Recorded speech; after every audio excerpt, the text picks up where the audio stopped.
Hidden under the ocean, just over 4 miles from the island of Saba, one of the greatest treasures of the Netherlands Antilles, no, of the whole kingdom of the Netherlands, can be found. Unknown to most people, a sunken island about the size of the Dutch province of Groningen lies 10 to 50 meters below the waves, just southeast of Saba. It's called the Saba Bank, and it's roughly 40 miles long by 25 miles wide, twice as big as all the other islands put together. The Department of Environment and Nature has sent a small team to explore and film the underwater nature of the bank, in order to show the people of Saba and the other Antillean islands some of the wealth of this natural resource.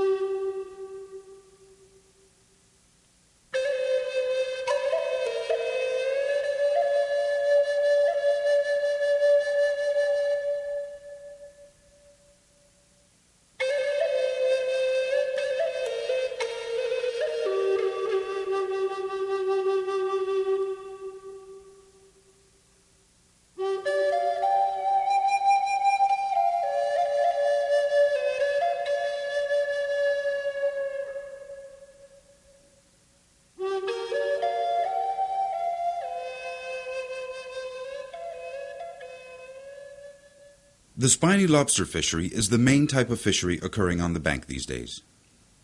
The fishermen use traps such as this. Ever since tourism came to this region, there has been an increasing demand for lobsters from the numerous restaurants in St. Martin and the French islands in the vicinity. A lively trade has developed, and each year Saban fishermen bring in thousands of live lobsters to sell to the restaurants, pumping about $1 million each year into the economy of Saba. Aside from the number of lobsters and fish brought in from the bank, not much is known about it. The film team has chartered a fishing boat for the expedition to the bank, since the fishermen know the area like the back of their hand. Every day, fishermen go out to haul in their lobster traps. As the team goes out, they meet a boat working its traps.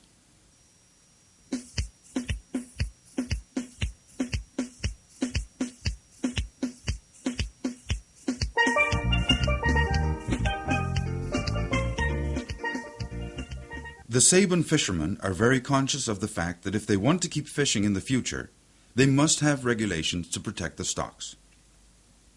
So a lobster carrying eggs is thrown back. Not everyone abides by the rules, of course, which is where the Coast Guard of the Netherlands Antilles comes in. Always on the lookout for drug smuggling, they also regularly inspect the Saba Bank and check if the fishing boats have the necessary permits and comply with the regulations. Although they account for most of the fishery, not only lobsters are fished. On the trip out to the bank, the boat makes a stop to bring in a number of fish traps and move them to another location.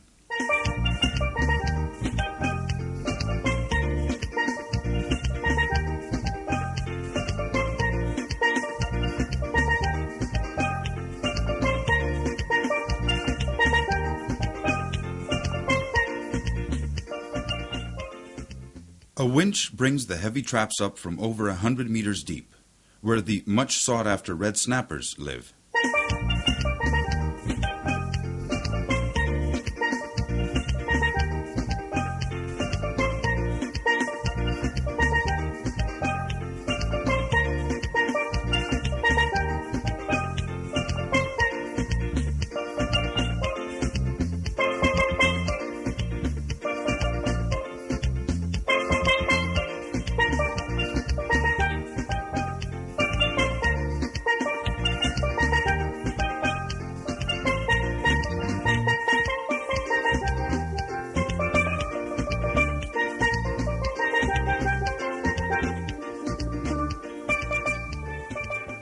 Deep-water spider crabs are also brought up in the trap. Many of them are red, like this arrow crab, with extremely long legs. The fish are red snappers, or redfish as they are called in Saba. They are cleaned right away.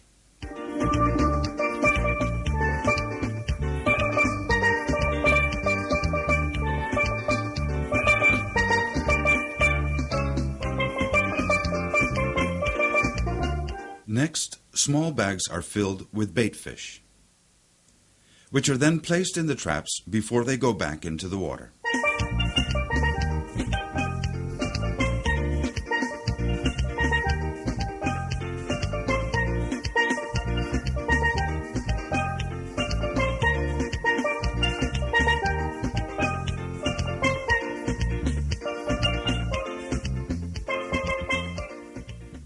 Each trap has a series of marker buoys attached to find it again. With modern GPS and sonar equipment, the trap area is later located and then the buoys do the rest.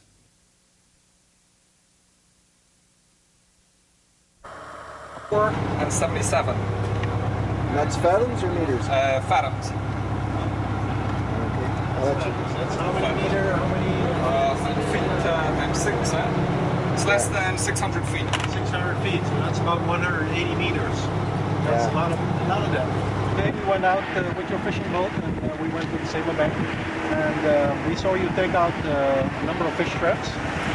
This was not your regular way of taking them out, or do you do this every day? Or? Yeah, that's a regular way of lifting the traps, and we place them in another area of the bank.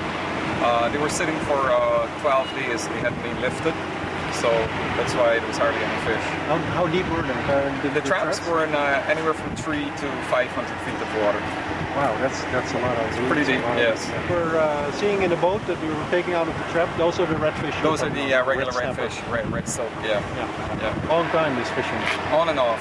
And recently I started back 3 years ago, and with this boat, 1 year now I've been fishing this boat. You're the manager of the Saba Marine Park, and you've done a lot of diving around Saba, I suppose. But have you ever been on the Saba Bank? Yes, the dive sites that I dove on the Saba Bank are very different from each other, but what I've seen is very healthy coral cover, very high coral cover, very pristine, a lot of diversity in corals, undamaged. That was on the ridges of the Saba Bank. It's definitely an area, a very rich area, and deserves the protection. It's a very unique area. As I said, it's a beautiful area. It's very pristine, very healthy corals, and this is also very interesting and very important for the whole region. And that should not be forgotten. That is important for the island economy, but also for the whole Caribbean as a whole. I think as well. The Saba Bank is not only an important resource for fisheries, it's also known that large coral reef areas exist there. Now, finally, the team will find out what they are like.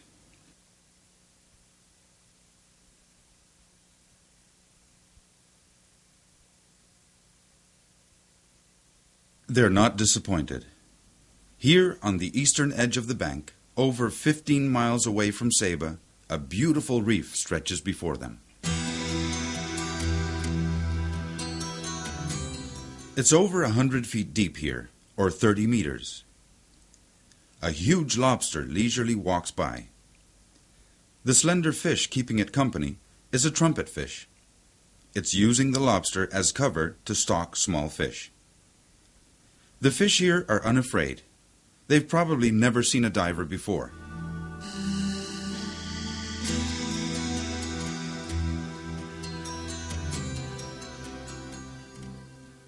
This is a stingray. It almost looks like a magic carpet floating over the reef as it calmly swims along.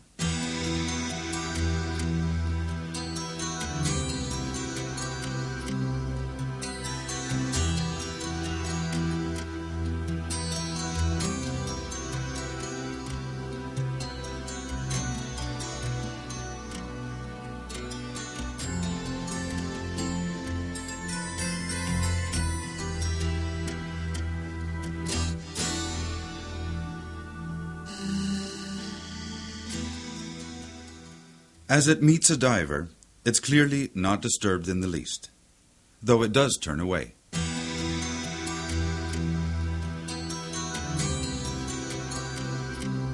A queen angelfish, probably the most beautiful fish of the Caribbean reefs, swims by.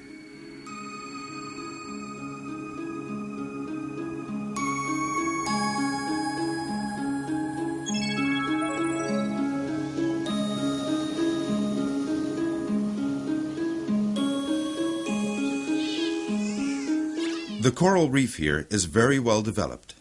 Large coral colonies have grown into high hillocks, and fish abound.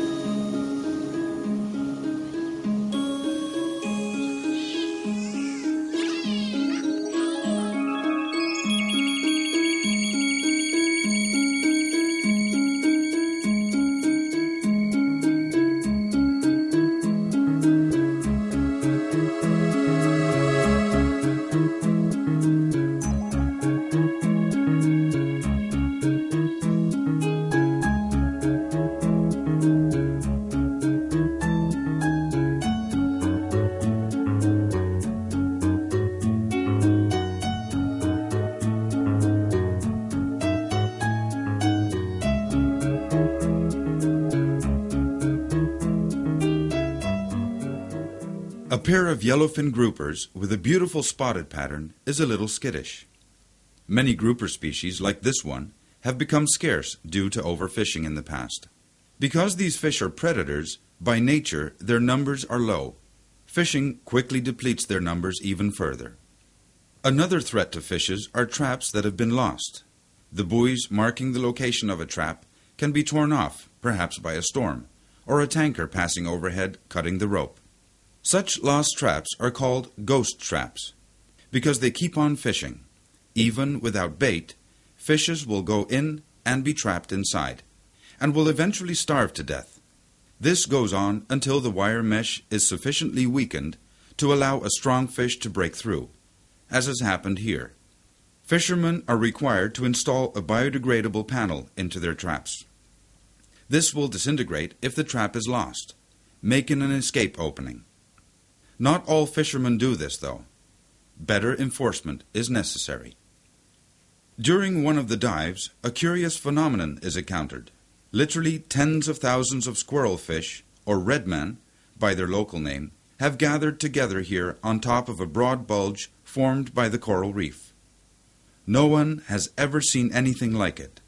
These fish probably aggregate here to mate, and will spawn when the time is right. There are far too many of them to find sufficient food here for a long stay. Other fish too are known to form spawning aggregations, such as the queen triggerfish.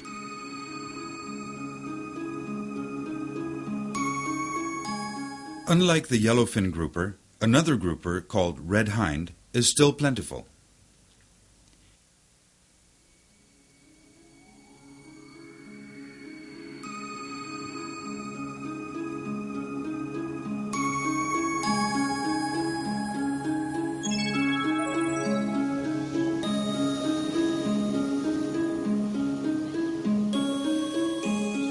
Angelfish, like this graceful French angelfish, are common here. This one joins a pair of funny-looking filefish.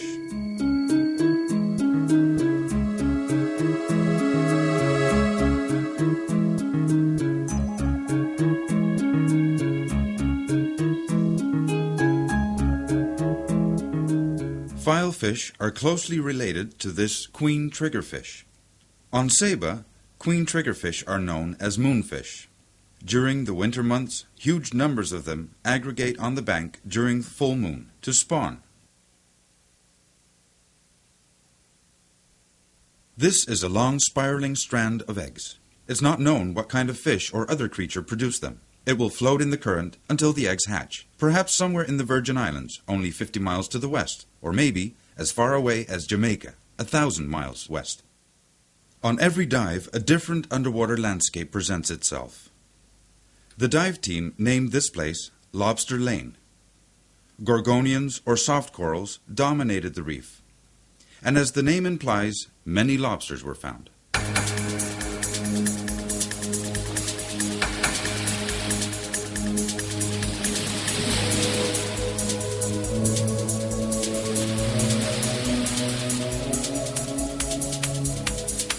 Although Caribbean lobsters do not have claws, they can be fierce.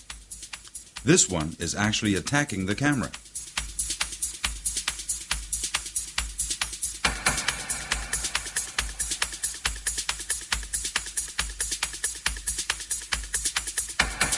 On one dive in shallower water, there is less coral.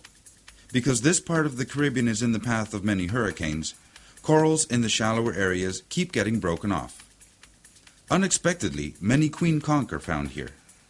These giant snails were fished out on the bank by foreign fishing vessels before the Coast Guard started patrolling. Hopefully, the conch numbers are now recovering.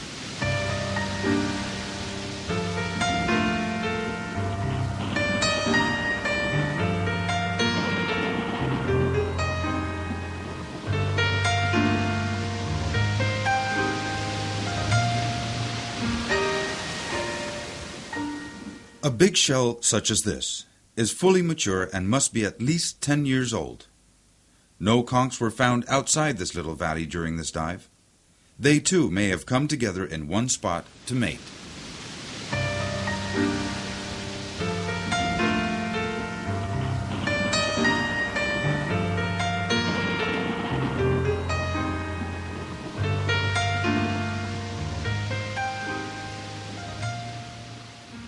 This dark velvety redfish is known as big eye. They don't usually swim out in the open during the day like this.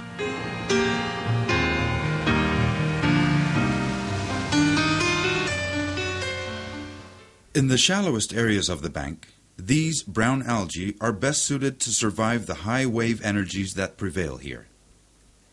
This allows them to outcompete corals and eventually form dense growths such as in this area.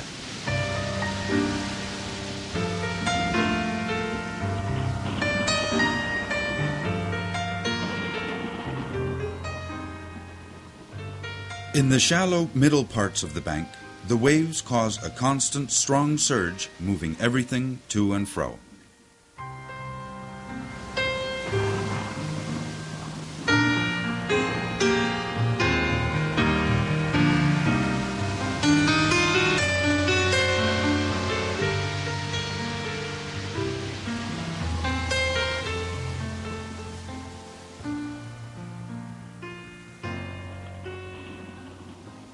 Ages of grinding waves working on the coral reef in the eastern parts have produced sand, which works its way west with the currents until it finally disappears over the gradual western slope of the bank.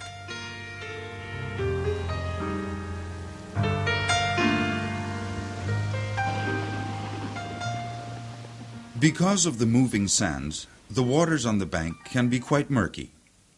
Here, the divers could not see further than about 5 meters.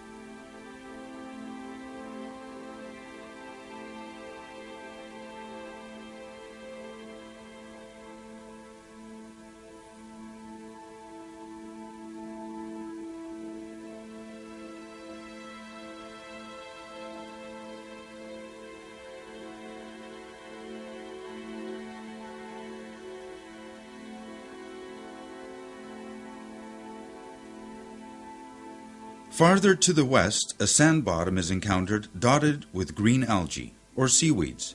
A white disc with 5 holes through it is the skeleton of a so-called sand dollar, a kind of sea urchin that lives in the sand.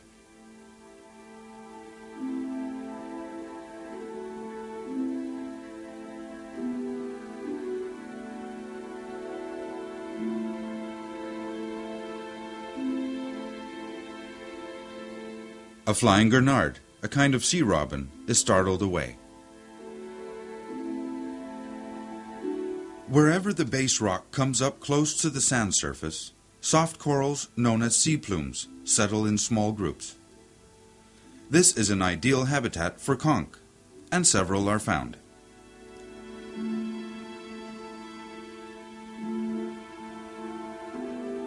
The milk conch is white inside and is much smaller.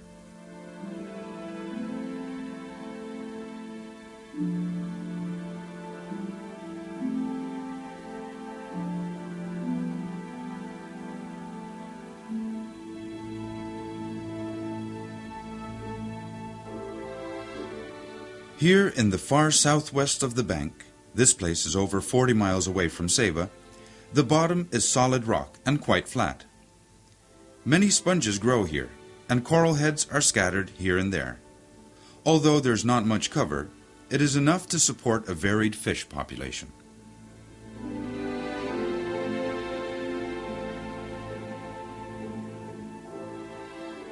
Nurse sharks, typically living under ledges such as this, are often found together with lobsters. It clearly does not enjoy the company and swims away.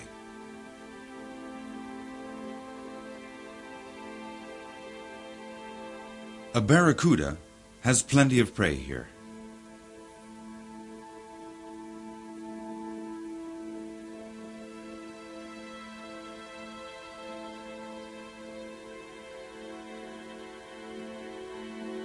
These butterfly fish are of course called banded butterflies. Black durgans abound here. At any sign of danger, they're ready to dive into hiding. Though you can tell, they wait as long as they dare.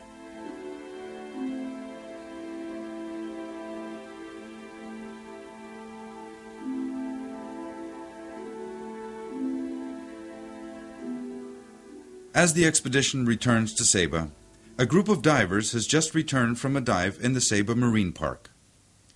Perhaps in the future they will also go out to the bank. Besides wonderful reefs, they will find lobster traps there and meet tankers crossing and even anchoring on the Saba Bank. To prevent these different uses of the bank to interfere with each other, and to prevent damage to the still pristine ecosystem out there, with its rich biodiversity, a good management plan is needed.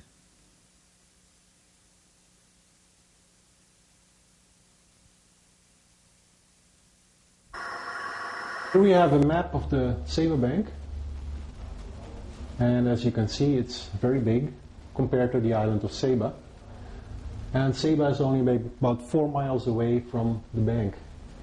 This is the island of St. Eustatius, which is just over 12 miles away from the bank, and 12 miles is exactly the limit of the territorial waters around each island, indicated by these circles here. So these are the territorial waters of Saba, and these the territorial waters of Statia. As you can see, the Saba Bank, about a quarter of the Saba Bank, falls within the territorial waters of Saba. The rest of the bank, this part here, falls within the economic fishery zones of the Netherlands Antilles.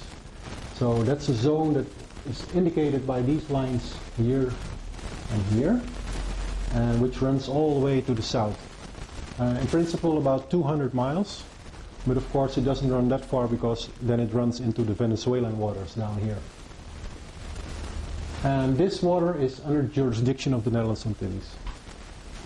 Now here on the eastern side and on the southern side of the bank, it drops down very steeply to about 500 meters deep. The bank itself is about 12 meters deep. And on this edge is where you find the coral reefs.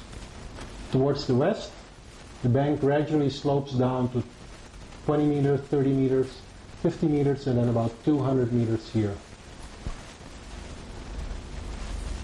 The whole bank, this whole area here, is really an atoll, a coral atoll, built up by corals, but it has been submerged under the water.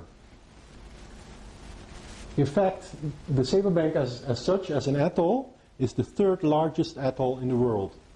The other two are of course above water, and they're located in the Pacific and in the Indian Ocean. So the Department of Nature and Environment of the Netherlands Antilles is committed to formulate a management plan for the whole Saba Bank, this whole area, in order that we can use it in a sustainable way and at the same time protect its biodiversity. In the near future, the whole Saba Bank will be mapped and a complete inventory made of its biodiversity. Special or sensitive areas will be identified. A management plan will be made that takes into account all the different users of the bank. Perhaps zones can be established for different users. The work on the mapping of the bank will hopefully start sometime this year, as soon as the funding for this big project is approved. This very special part of the kingdom must be protected and wisely used.